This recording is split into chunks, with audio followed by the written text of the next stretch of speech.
नमस्कार दोस्तों, आधार क्लासेस के ऑनलाइन प्लेटफॉर्म पे आपका हार्दिक स्वागत है।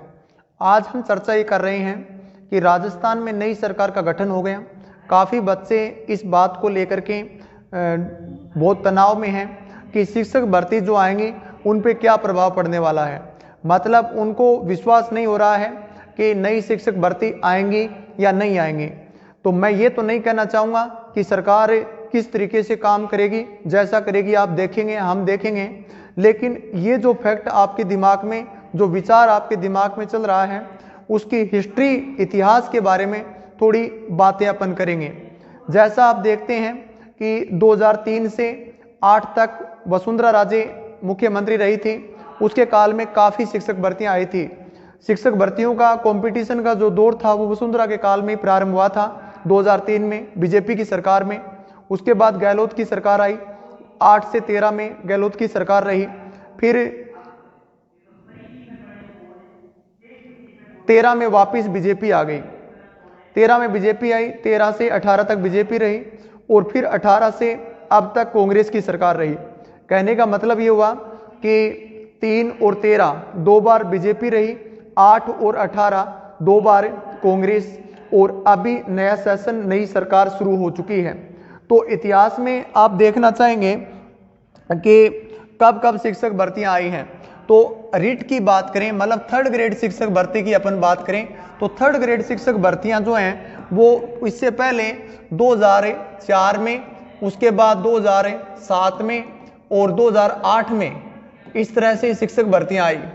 उस समय थर्ड ग्रेड भर्ती डायरेक्ट आरपीएससी के माध्यम से होती थी, ये बात अलग है। लेकिन कहने का मतलब 2004-07 में बड़ी भर्तियां आई, लगभग एक बार 28,000 की वैकेंसी निकली, एक बार 30,000 की वैकेंसी निकली उस टाइम। उसके बाद गहलोत की सरकार ने आरटेट लगा दिया। आरटेट के बेस पे फिर मुख्य परीक्षा हुई थर्ड ग्रेड की, और फिर थर्ड ग्रेड की बड़ी भर्तियां गहलोत सरकार के द्वारा की गई।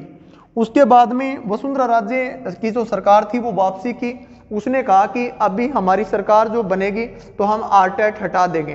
तो उन्होंने आरटेट पात्रता जो थी उसको नाम तो रिट कर दिया, और रिट बेस के आधार पर ही उसने 70-30 का जो रेशो बनाया, इसके आधार पे उन्होंने ज्वाइनिंग दी।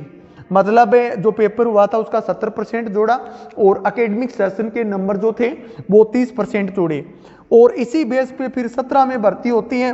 और इसी बेस पे फिर आगे क्या होता है, एक भर्ती राजस्थान में निकलती है गहलोत की सरकार के काल में, और कोरोना के जस्ट बाद में उसमें लेवल फर्स्ट को ज्वाइनिंग दे दी गई। फिर लेवल सेकंड में क्या किया गया, रिट जो थी उसको पात्रता घोषित कर दिया। उसके बाद में मुख्य परीक्षा हुई। कहने का मतलब हुआ कि 2004, 2007, 2011, 2013, 2015, 17, 22 और 23 ये इतनी लगातार थर्ड ग्रेड वैकेंसियां हुई। और थर्ड ग्रेड वैकेंसियां ये जो हुई हैं उसमें बीजेपी की भी सरकार रही है और कांग्रेस की भी सरकार रही है। इसके बाद में हम बात करें सेकंड ग्रेड की, तो 2011 में, 13 में, 15 में, 18 में और उसके बाद 22 में ये सेकंड ग्रेड की वैकेंसियां निकली हैं। ऐसे ही फर्स्ट ग्रेड की बात करें तो फर्स्ट ग्रेड भी 4 बार, अब तक लगभग 2010 से लेकर के अब तक 4 बार फर्स्ट ग्रेड की वैकेंसियां लगभग निकल चुकी हैं। कई बार पद कम आए, कई बार ज्यादा आए, ये बात अलग है। सेकंड ग्रेड और थर्ड ग्रेड में इसके अलावा संस्कृत विभाग की वैकेंसियां निकली हैं, उनकी हमने यहाँ चर्चा नहीं की है। संस्कृत विभाग, शिक्षा विभाग की अलग से वैकेंसियां आई हैं, चाहे वो सेकंड ग्रेड की आई हो, चाहे वो थर्ड ग्रेड की आई हो।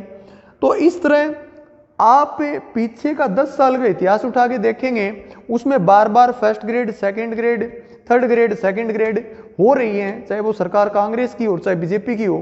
तो आप इस क्वेश्चन के डिबेट में बैठे रहेंगे कि भर्तियां होंगी या नहीं होंगी, कैसे होगा, क्या होगा, तो आपके हाथ कुछ नहीं लगेगा।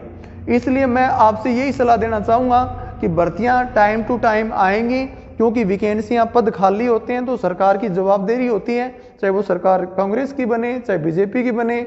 डेफिनेटली उन पदों को भरने के लिए सरकार समय समय पर हर डिपार्टमेंट में वैकेंसियां निकालती है। तो आप थर्ड ग्रेड के इंटरेस्ट रखते हो तो थर्ड ग्रेड का, सेकंड का रखते हो तो सेकंड का, फर्स्ट का रखते हो तो फर्स्ट का, आप अच्छी तरीके से तैयारी में जुट जाएं। धन्यवाद।